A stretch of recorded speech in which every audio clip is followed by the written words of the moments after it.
भाषाओं की जननी है। इसे देववाणी भी कहा गया है। जैसा कि हम सब जानते हैं कि एक ही शब्द के विभिन्न भाषाओं में अलग अलग अर्थ निकाले जाते हैं। अब जैसे इसके उदाहरण के लिए मैं एक शब्द का इस्तेमाल करता हूं, सूत्र।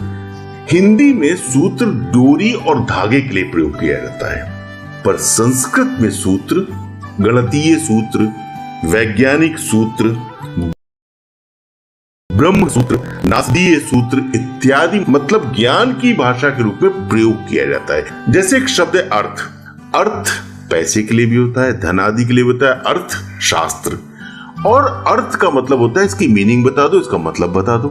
तो ये एक ही शब्द के दो भाषाओं में अलग अलग उत्तर। यही कारण शिवलिंग के संग जुड़ा।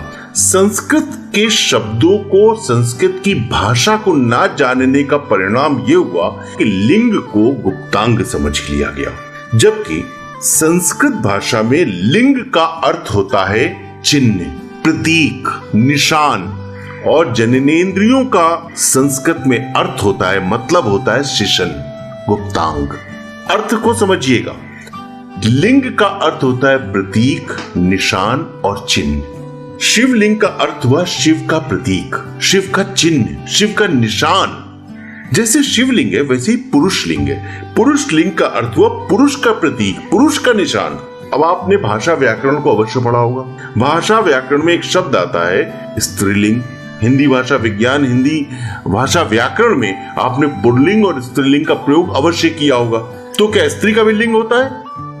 यही भूल थी लिंग का अर्थ समझने और समझाने वालों की और हमारे मानने वालों की। ये कि शिवलिंग का निर्माण कैसे हुआ, कैसे हमारे प्राचीन ऋषि मुनि जो विज्ञान की गहरी समझ रखते थे, उन्होंने शिवलिंग का आकार, शिवलिंग की शेप का निर्धारण किया। मैं उसको आपको बहुत सरल शब्दों में समझाता हूँ। और ये बात मैं नहीं कह रहा हूँ, ये बात स्कंद पुराण कह रहा है कि आरंभ में ऋषियों ने दीपक की ज्योति पर ध्यान केंद्रित करके भगवान को पाने का प्रयास किया, परंतु ध्यान एकाग्र नहीं हो पाता था क्योंकि हवा चलती थी। हवा में वो ज्योति टिम टिम टिम टिम हिलने लगती थी और ध्यान बटने लगता था।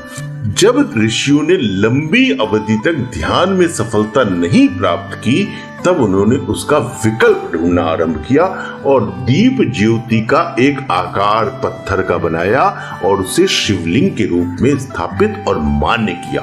इस तरह से शिवलिंग वास्तव में दीपक ज्योति है। तो आप वायदा कीजिए कि आज के बाद शिवलिंग को लेकर आपके सामने कोई भी ऐसे वाहियात घटिया प्रश्न आएंगे तो आप उनका पुरजोर खंडन करेंगे, आप उनको मुंह